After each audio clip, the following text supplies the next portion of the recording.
कहानी की शुरुआत होती है डेक नाम के एक चोर को दिखाते हुए, जो अपनी प्रेमिका जाया के लिए कपड़े और जेवर चुरा कर लाता था। जाया एक धार्मिक लड़की थी जो देवताओं पर बहुत विश्वास करती थी, लेकिन डेक एक नास्तिक था और साथ ही एक शातिर चोर भी। वही उनसे कुछ दूर बने देवताओं के महल में आज जश्न का माहौल था, क्योंकि आज ओसाइरस के बेटे होरस के राज्याभिषेक होने वाली थी।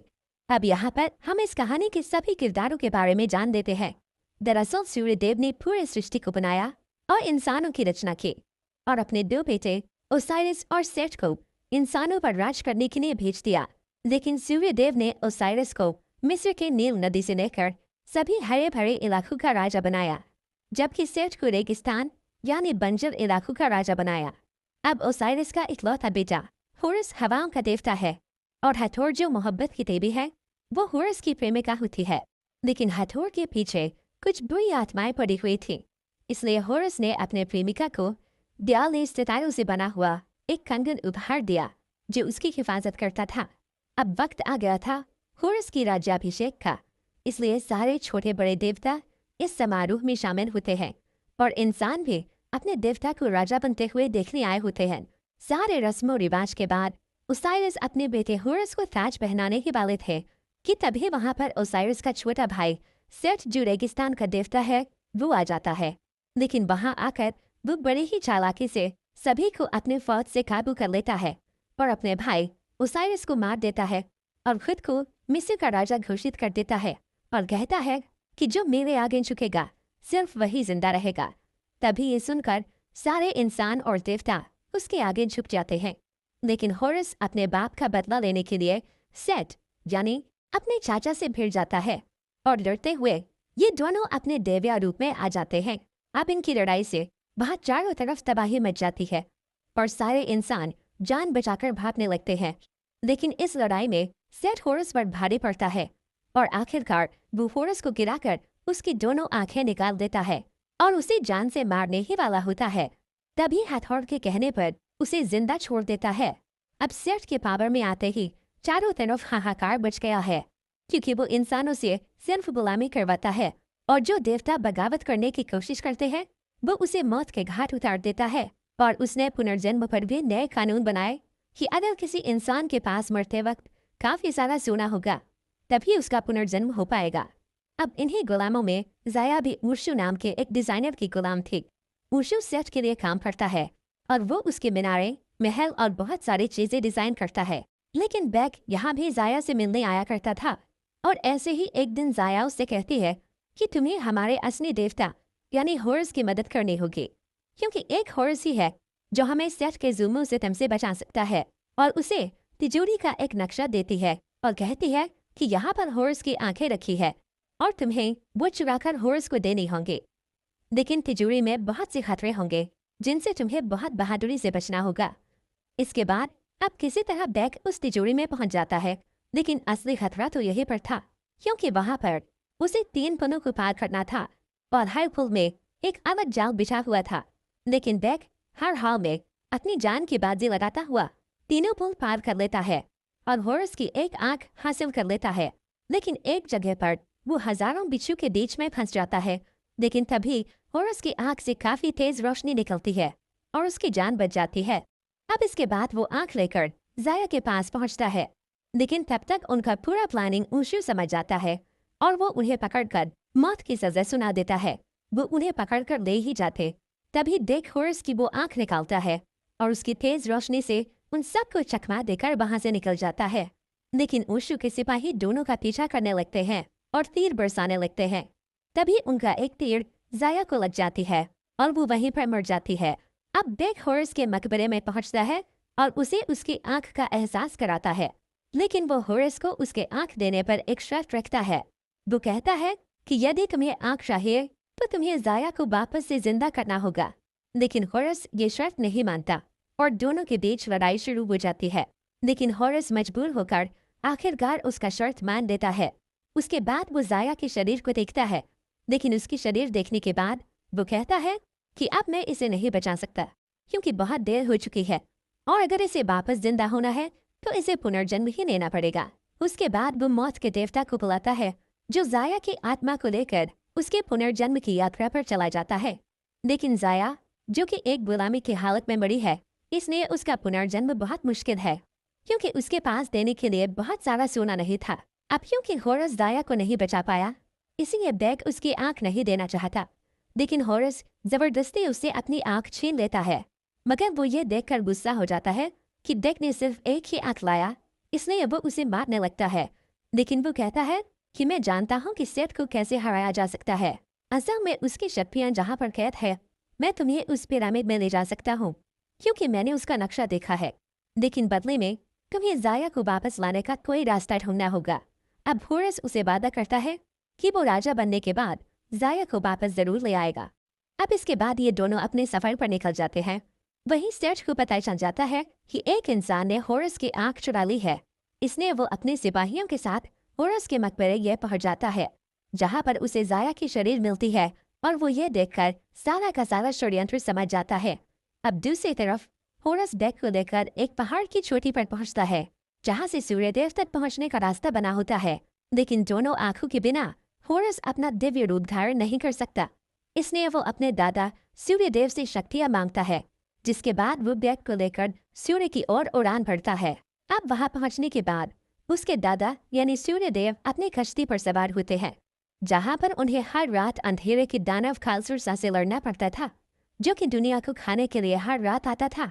अब होरस अपने दादा को सब कुछ बताता है कि वो कितनी मुसीबत में है, लेकिन सूर्यदेव कहते हैं कि मैं इन सब में समय नहीं दे सकता, क्योंकि मुझे पूरे ब्रह्मांड को लेकर बहुत सारे काम होते हैं। इसके बाद वो सूर्यदेव से वो जादुई पानी मांगता है, जिससे उस पिरामिड की आग बुझाया जा सकता है और सेठ की शक्तियाँ कम की जा सकती है। अब सूर्यदेव भी इसकी इजाजत दे देते हैं। इसके बाद वो जादुई पानी लेकर दोनों वापस धरती पर लौट आते हैं।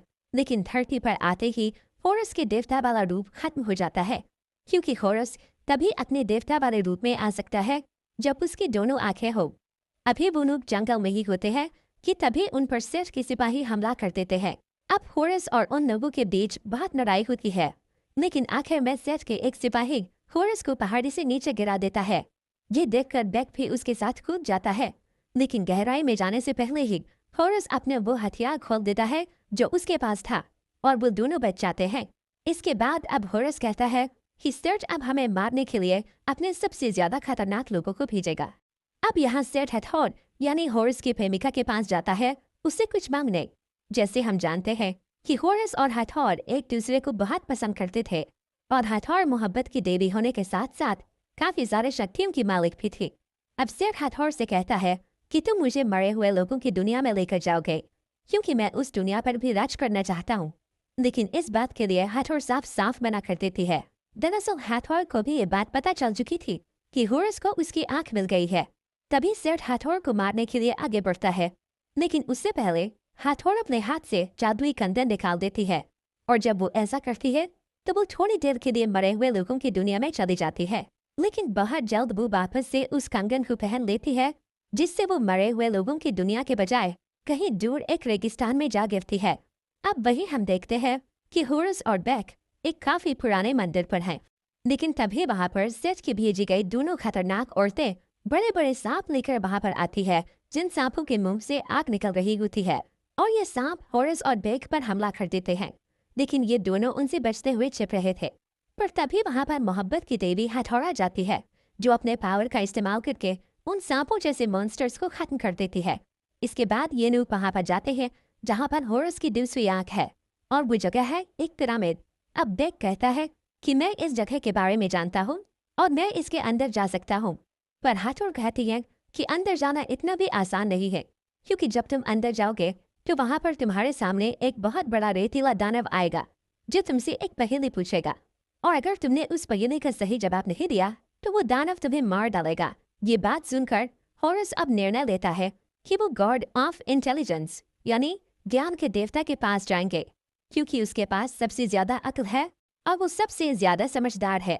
इसके बाद ये लोग गॉड ऑफ इंटेलिजेंस के पास जाते हैं और उसे सारी बातें बताते हैं, इसलिए वो उनका साथ देने के लिए तैयार हो जाता है और वो सफर पर निकल पड़ते हैं। लेकिन रास्ते में हथौड़ को होरस और बेक की डील के बारे में पता चल जाता है कि होरस ने बेक से ये कहा है कि वो उसकी प्रेमिका की आत्मा वापस ले आएगा, जो कि होरस के लिए नामुमकिन है। ये बात हैथोर को काफी बुरा लगता है क्योंकि अपनी आंख लेने के लिए होरस बेक का इस्तेमाल कर रहा है और ऐसी हरकतें एक देवता को शोभा नहीं देता। अब इसके बाद हैथोर बेक से पूछते हैं कि क्या तुम अपने प्रेमिका से बात करना चाहते हो, क्योंकि हैथोर की वो कंगन मरे हुए लोगों की दुनिया से कॉन्टैक्ट करवा सकता था और हैथोर ऐसा ही करती है, जिस वजह से बेक अपने प्रेमिका से बातें कर पाता है। वो जाया से कहता है कि तुम फिक्र मत करो, मैं तुम्हें बहुत जल्द वहां से निकाल लूंगा क्योंकि हमारे गॉड हॉरस हमारे मदद कर रहे हैं। अब इसके बाद ये लोग उस पिरामिड के पास पहुंच जाते हैं, लेकिन उसके अंदर जाने का कोई रास्ता नजर नहीं आ रहा था। पर डेक कहता है मैं जानता हूँ कि अंदर जाने का दरवाजा कहाँ पर है और वो कैसे खुलेगा, क्योंकि वो जानता था कि अंदर एक बेल है जिसके घूमने से वो दरवाजा खुल जाएगा। इसके बाद वो दो पत्थरों के बीच से अंदर जाता है और बड़ी मुश्किल से किसी तरह उस बेल तक पहुंच जाता है और जैसे ही उस बेल को घुमाता है तभी एक दरवाजा खुल जाता है। इसके बाद सभी अंदर आते हैं, पर अभी ये लोग आगे बढ़ ही रहे थे कि तभी इनके सामने वो बड़ा रेतीला दानव आ जाता है जो इनसे पहेली पूछेगा। फिर वो दानव इनको पहेली पूछने लगता है। पहेली ये थी कि मैं नहीं था पर हमेशा रहूंगा, किसी ने मुझे नहीं देखा और ना देखेगा, पर हर जिंदा और सांस लेने वाले को मुझ पर भरोसा है, बताओ कौन हूँ मैं। तभी गॉड ऑफ इंटेलिजेंस काफी सोचने के बाद एक जवाब देता है कि इस पहेली का जवाब है आने वाला कल, और ये जवाब सही हो जाता है। इसके बाद वो रेतीला दानव गायब हो जाता है और उन्हें आगे जाने देता है। फिर होरस उस पानी को निकालकर बस गिराने ही वाला होता है कि तभी वो एक ट्रैप में फंस जाते हैं। इसके बाद वहां पर सेठ आता है और यहाँ पर हम ये जान पाते हैं कि ये सब कुछ सेठ का ही षड्यंत्र था। अब सेठ यहाँ आते ही गॉड ऑफ इंटेलिजेंस का दिमाग निकाल देता है और कहता है कि बहुत शुक्रिया, मुझे इसकी बहुत जरूरत थी। फिर यहाँ पर मौका देखते ही जल्दी से बेक उस जादुई पानी को उठाकर आग में डालने वाला ही होता है। तभी सेठ बेक को एक नेकलेस दिखाता है और कहता है क्या ये नेकलेस तुम्हारी प्रेमिका जाया की तो नहीं है। ये कहकर वो उसे भड़काने की कोशिश करता है और कहता है कि होरस ने तुम्हारा इस्तेमाल किया है क्योंकि मरे हुए लोगों को कोई भी जिंदा नहीं कर सकता, और अगर ये पानी तुमने आग में फेंक दिया तो मैं तुम्हारी प्रेमिका के शरीर को खत्म कर दूंगा। अब बेक अपनी प्रेमिका के खाते रुक जाता है और वो जादुई पानी सेठ को दे देता है। इसके बाद सेठ उस पिरामिड से निकल जाता है और तभी पिरामिड गिरने लगता है, लेकिन होरस किसी तरह खुद को और बाकी सबको बचाने में कामयाब हो जाता है। इसके बाद हम देखते हैं कि सेठ गॉड ऑफ इंटेलिजेंस का दिमाग अपने दिमाग में फिट करवा लेता है और बहुत ज्यादा पावरफुल हो जाता है। इसके बाद सेठ अपने पिता यानी सूरज के देवता के पास जाता है और ये यहाँ पर भी एक गलत इरादे से आया है क्योंकि वो अपने पिता का वो शाही हथियार लेना चाहता था जिससे वो सबसे ताकतवर हो जाएगा। इसलिए वो अपने पिता पर हमला कर देता है और उनका वो हथियार छीन लेता है। अब होगा ये कि अंधेरी दुनिया का शैतान अब हमेशा के लिए कंट्रोल से बाहर हो जाएगा और दुनिया को तबाह कर देगा। वहीं हम देखते हैं कि होरस बेक और हैथोर उस पिरामिड से बाहर आ गए हैं, पर बेक को यहाँ पर बहुत बुरा लग रहा है क्योंकि अब तक सिर्फ उसे इस्तेमाल किया जा रहा था, लेकिन यहाँ पर हैथोर उसकी मदद करती है। वो मौत के देवता को यहाँ पर बुलाती है और पूछती है कि मुर्दों की दुनिया में जाने की क्या कीमत है, जिस पर मौत का देवता कहता है कि वहाँ पर जाने की कीमत काफी महंगी है। ये सुनकर हैथोर मौत के गोद को अपना वो 42 सितारों वाला कंदन दिखाती है और कहती है क्या इससे भी बड़ी कोई कीमत हो सकती है। लेकिन अब क्योंकि वो कंदन निकालने पर हैथोर मुर्दों की दुनिया में चले जाएंगे, इसीलिए होरस ऐसा करने से मना करता है, लेकिन फिर भी वो अपना कंदन निकाल देती है और वो खुद मुर्दों की दुनिया में चली जाती है। अब क्योंकि बेक को वो कंदन मिल चुकी है, इसलिए वो भी अपनी प्रेमिका जाया से मिलने चला जाता है, जहाँ पर जाया की आत्मा एक आखिरी दरवाजे तक पहुँच गई थी और यहाँ पर उसके लिए एक काफी बड़ा इम्तिहान था कि अगर वो बहुत ज्यादा सोना देगी तभी वो दुनिया में वापस जा पाएगी। लेकिन तभी यहाँ पर बेक वो जादुई कंदन लेकर आ जाता है, लेकिन वही हम देखते हैं कि अंधेरी दुनिया का शैतान दुनिया पर हमला करने के लिए यहाँ पर आ गया है क्योंकि उसे रोकने वाले सूर्यदेव अब नहीं है। तभी मौत का देवता बेक को कहता है कि जल्दी वापस होरस के पास जाओ क्योंकि वही है जो इस अंधेरी दुनिया के शैतान को रोक सकता है। मैं इसे ज्यादा देर तक काबू नहीं कर पाऊंगा। तभी बेक इस दुनिया में वापस आ जाता है और होरस को सारी बातें बताता है, लेकिन वही सेठ के पास उसके पिता के शाही हथियार होने के बावजूद भी वो उस शैतान को इस दुनिया में आने देता है।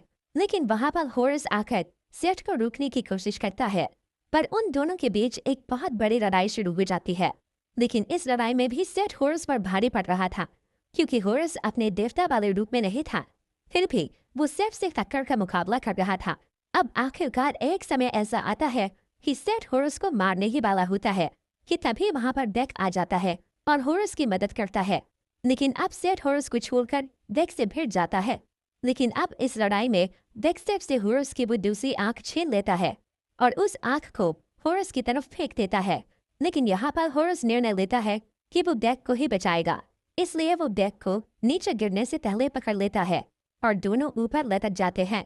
लेकिन तभी सेठ उस शाही हथियार से वहां पर वार कर देता है, जिससे वहां से आग निकलने लगती है। इसलिए होरस वहां से अपना हाथ छोड़ देता है और दोनों नीचे गिरने लगते हैं। लेकिन नीचे गिरते समय अचानक होरस का रूप बदल जाता है, यानी वो अपने देवता वाले रूप में आ जाता है, जबकि उसके पास उसके आंख भी नहीं थे। तभी यहाँ पर उसे यह पता चलता है कि उसकी सारी शक्तियाँ सिर्फ उसके आंखों में नहीं, बल्कि इस बात में थी कि वो खुदगर्जी छोड़कर एक अच्छा देवता बने और किसी की मदद करे। और अब एक बार फिर से होरस और सेठ के बीच एक घमासान लड़ाई शुरू होती है, जिसमें दोनों के बीच काफी लड़ाई होने के बाद आखिरकार सेठ की हार हो जाती है। और एक समय ऐसा आता है जब होरस सेठ को मारने वाला होता है। तभी सेठ उसे कहता है कि मुझे एक मौका फिर से दे दो और मुझे जिंदा छोड़ दो, क्योंकि मैंने भी तो तुम्हें जिंदा छोड़ दिया था। पर होरस कहता है कि मैं तुम्हारी तरह बेवकूफ नहीं हूँ, जो गलती तुमने की है मैं वो कभी नहीं करूँगा। यह कहकर होरस सेठ को जान से मार देता है। अब वहीं पर अंधेरी दुनिया का शैतान उस जादुई पानी की तरफ बढ़ रहा था। तभी होरस अपने दादा यानी सूरज के देवता के पास जाता है और उन्हें उनका हथियार लौटा देता है, जिसका इस्तेमाल करके सूर्यदेव उस अंधेरी दुनिया के शैतान को वापस उसकी दुनिया में भेज देते हैं। अब इसी बीच हम देखते हैं कि डेक की मौत हो चुकी है, पर होरस को अपनी शक्तियां मिलने के बाद भी वो किसी को वापस जिंदा नहीं कर सकता। इसलिए वो डेक को उठाकर वही मकबरे में रख देता है जहाँ पर जाया यानी उसकी प्रेमिका को रखा था। तभी वहाँ पर सूर्यदेव आ जाते हैं और होरस को कहते हैं कि मेरे पुत्र, कहो तुम्हें क्या चाहिए, तुम जो मांगोगे तुम्हें वही मिलेगा। पर होरस कहता है कि मुझे कुछ नहीं चाहिए सिवाय उसके जो मैं दे नहीं सकता।